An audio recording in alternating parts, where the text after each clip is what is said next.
Hello everyone, welcome. My name is Maria, and in this video I would like to tell you about chakra systems, how you can approach this system in your own practices or when you are working with other people as a reader yourself. So first, let's begin by thinking whether the chakra system is actually real. And what it is it a vortex in our body? Does it have a color? Does it have a certain quality? So based on my experience, when I experienced extremely heightened states of consciousness, there was no feeling of any chakra whatsoever. Not a single feeling of any vortexes or colors within your body. So I cannot judge whether there are actually centers within our body, or is it just something that someone visualized or understood to be within their own body system, and that's what we learned from that person, and that's how the story goes about the chakra system, or if they're actually there. And I think I will leave it to you, whatever you believe. However, I still find chakra system to be useful. And I am a reader myself, and the way I use chakra system is for categorizing. So I will now explain you what I mean by this. So we all know, because we read books, we listen to many people who are talking about chakra system, we know that each chakra is supposed to be connected to some sphere of our lives. So, for instance, the heart center, right? The heart chakra is about love, is about, us nurturing our, what we like, about receiving the love and getting the love, and how if we are angry, if we're hateful towards something or someone, even if it's ourselves, it is also here, or a third eye. It's about clarity in life. So we all know that certain chakra is like a category that contains beliefs, programming, understandings, traumas, residues about a certain sphere of our life. And that's what I use. I take advantage of that fact. When I am connecting with my own self in my own meditations, or whether I am working with someone and feeling their energy, you can focus on, you can visualize as if you are having those centers, 7 colorful centers within your body. You can ask to be shown, these centers, and then you can connect on each one. And because there is such an understanding in your mind that, this chakra is about that, this chakra is about that, you can retrieve a very specific information that will be related to what you think this chakra is about from your subconscious. So you don't have to kind of tap into your whole subconscious to find an issue with your father. You can just focus on that one root chakra at the base of your spine, visualize it, and ask it to give it to you. And it just comes easier. It feels easier to retrieve information in such a way. So that is how I use chakra system, as in means of category. I categorize my whole information about my whole self, everything that I am, into these categories, and then whatever I need, I can just tap specifically into that visualized sphere, vortex, part of the body, and retrieve information specifically from there. Now, let's just quickly go through each chakra and talk a little bit about what you can find. So, the root chakra. Now, each chakra has its names in Sanskrit, and you may use them, may not. I use names like root, sacral, solar, heart, third eye, and crown. Because for many people, I found out that people either know these kind of names, the short ones, the simple ones, or the color. So that's what I will do in my video today with you guys. I will just say like a red chakra root. So that's it. Okay. So the first, at the base of our spine, the red root chakra. Now, what I found to be true about this chakra, it really connects with the sense of stability, groundness, security, as well as our parents, our ancestors for sure, so generations before us, and how we stand on the ground, with our feet. Are we strong? Are we confident? Are we secure? And yet calm and stable. So you're kind of able to retrieve the feeling. You feel the feeling about certain aspect, right? So when you think of your family in terms of generations, how it feels to you, or when you imagine yourself in your home when you're a little child, how that feels to you. And then you begin digging. Why? Why it feels this way? Where does it come from? What did I believe at that moment? As well as this chakra also does keep information about male-female aspects. So I am as a male, I am as a female, who I am, what I am as this role, of a male or as a female. And of course our attitudes towards the opposite sex, as well as the sex issues, sexuality, openness to these things. A lot of trauma, sexual trauma is stored there as well. Next is the sacral, the orange one, right? Right like in the middle of your belly. So the sacral chakra is actually one of the most common ones. So it's very often, very often it comes up in a session. It draws my attention, to look here. And what I found to be true in most cases, it's overreactive. So if you believe in chakra system, then you know that chakras can be open-closed, can be underactive and overactive. So the sacral, most often I find that it is overreactive, overactive. What it is about? It's about us and the world. I often find their connections with other people. So it's kind of like when you connect to this sphere, this vortex, this area of a human, of a person, it feels crowded. It feels extremely anxious and crowded, a little bit like heavy. So, and I often find a lot of people in there. That's how I read energy. Just see the crowds in there. So in this chakra, we store how the world perceives us, or should I say, how we think the world perceives us, how we think the people treat us, talk to us, what they expect from us, how they react on what we say or what we do. But again, remember, it is how we think they see us. Okay? That's not how they actually see us. That's how we think they do.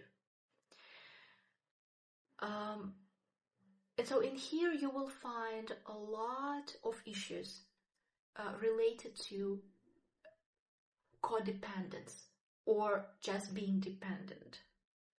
on someone's opinion, on someone's thoughts, on someone's life path. This is actually a very, how should I put it? For me, sacral is when you have a lot of emotional and mental residue in there. It feels as if you enter a space where on the background you hear, this kind of tricky laugh. Like if a devil could laugh, that kind of laugh, because you give away a lot of yourself in this center. You give away a lot. You keep a lot of explanations, a lot of reasons why you cannot be independent, why you need these people, why you can't, why you should, why you must. You have a lot of these things, these reasons why you cannot be yourself, So that's the kind of energy of the sacral when it's crowded. Now, next one, the solar plexus, the yellow one, right at the solar plexus where the rib cage ends, so at the bottom of the rib cage. So this center, just like a third eye, it's a doorway, it's a gateway for me. When I connect with it, that's how it feels. For instance, in my own example, I wasn't able to perceive this center, the sacral, working well, be open, right? Functioning properly until I went through all other chakra centers. So it's like a doorway, because it seems like, just imagine a door. That's all it is. The center is a link between your inner and your outer, right? So if you have an idea and then you make it, so that link, that little step you take to actually start implementing it, that's the solar plexus. And in there you can find issues, beliefs, patterns, programming related to why you cannot do it. What stops you? That moment to actually make yourself busy with that, what you're carrying in your mind. But remember that if you just kind of open the topic of opening chakras is the whole another video. But if imagine, let's just use this term, if you are to open your solar plexus, but then you haven't went through all the residue, all the anger and the hate and the self-sabotage and the depression and the regret and the grief that you carry, then that's what you're gonna produce. That's why you chase a dream, you make it happen, and it doesn't give you anything. Doesn't make you happy. Maybe just a little. Or that's why you go somewhere and it's a disappointment. You do something and it's not this, because this is just a doorway. What are you channeling from the inside out? So don't focus. I would advise you not to focus much on the solar plexus at the beginning of your journey. Focus on the root, focus on the sacral, focus on the heart. And then you may focus on your solar and see, okay, how it feels now in there. Okay, now let's move on to the heart center. Now, a lot of people saying a lot of things about the heart center, that is the most important one, and I must agree. Yeah, I agree with that completely. I experienced both states, when it's completely closed, when it's kind of closed / open, and when it's fully open. And I must assure you, it is 100% my own personal experience, and I believe in it. Just like with my life, the open heart center, you can't fake it. You can't mistake it and you can't fake it. It is a space of complete openness. Whoever and whatever is in front of you, you're fine with it. You're at peace with it. You're at peace with people. You're at peace with events that are happening. You love life. You know, I used to walk down the street and I just felt blissful. It was just so great, so open, so light. Nothing in here. No heaviness, no stones, no like this. You know, you're free. You're free, grateful, and blissful, and peaceful. It is indeed like this, truly. So, heart center is one of the most important things. And when you just begin, but I must say it's one of the most complex, if not the most complex, because at the heart center, which we associate with love, that's where the very center of our ego resides. Or should I say it's the second center of our ego. The first one is here on the crown. We will talk about it. Because the ego always says that there is not enough love. It never feels loved enough. It's either you don't love yourself or you feel like you don't receive that love. So it's one of the most challenging things to face that. And when you begin working with your heart, usually what happens is that first it's you and the world. So you being angry with someone or they're being angry with you, and you just keep it right here. But the more you work with it, the more you shred all those layers, the more you see that it's actually never about you being angry with someone or someone being angry with you or hating or grieving or whatever it is. It's you hating yourself and being angry with yourself and grieving about yourself. That's an interesting shift that happens, really. So the heart center is really multi-layered. So take your time, and if you can, once in a while, come back here and just check. Work a little bit here. Show yourself a little bit more compassion, a little bit more understanding, even if it doesn't happen overnight, and it will never will. But still, just give that little understanding about a situation or the person or yourself or a feeling. Next center is the throat, the blue one. So the throat is one of the most, for me personally, it's one of the most easiest centers to understand because it's literally about expressing. Truly, there's nothing else about it. That's what I find usually with myself and with people who I work. Just think about it this way, why it's important,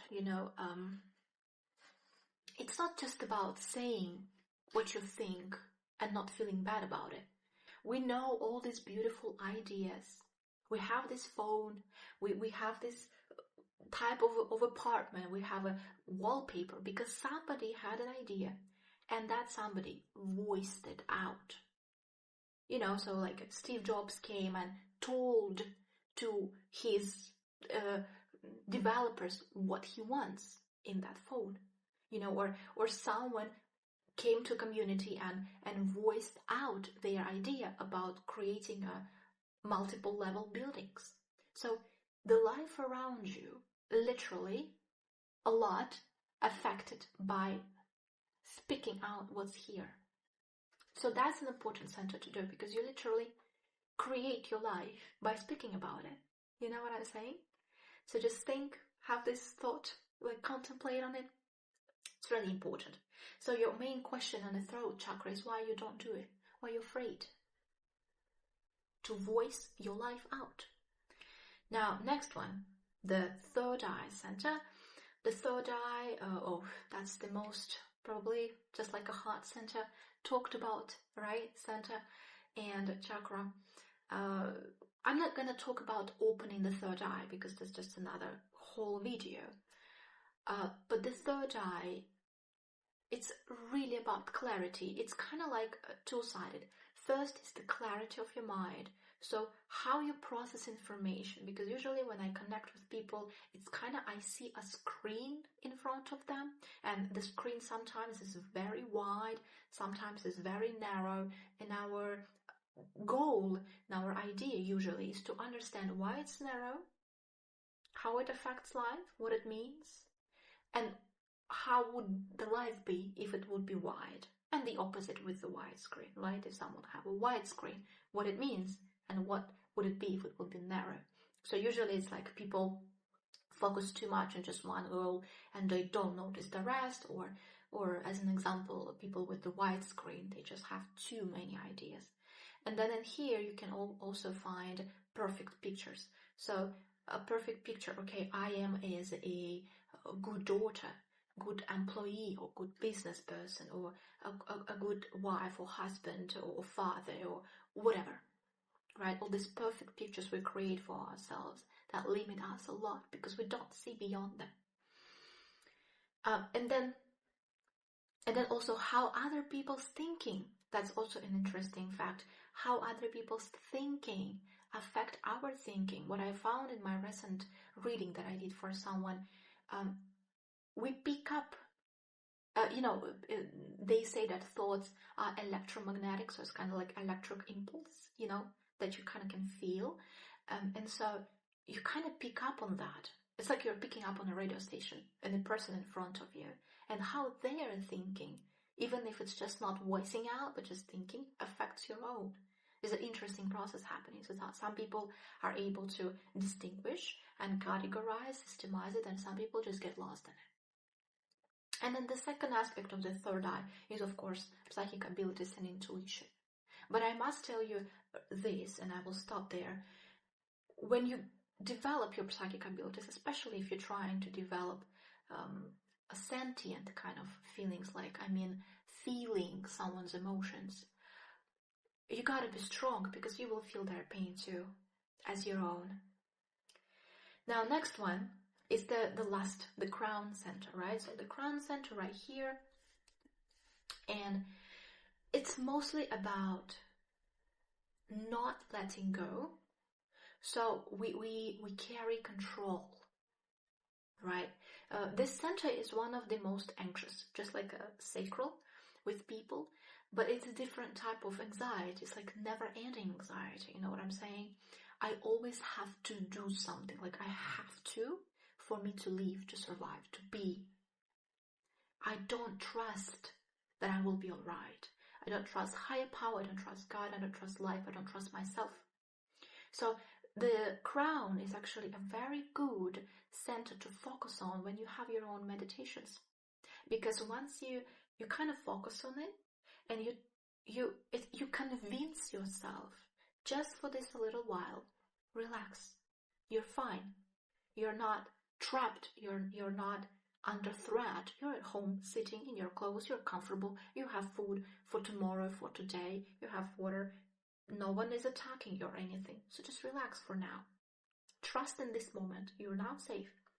And the more you focus on it, here, at least, again, that's my experience, you will begin like feeling like a honey pouring over you. And it feels warm and extremely peaceful, like nothing worries you. It's a beautiful state of peace. It's kind of like washing over you from the head to the whole body. It's beautiful. So that is pretty much everything about the chakra system. I hope that helps a little bit, gives you more ideas how you can use the chakra system for yourself if you're a psychic reading yourself, or if you just work yourself with the meditation or during the prayer or any practices you do. Thank you so much for your time, for being here. Have a great day and talk to you soon. Bye.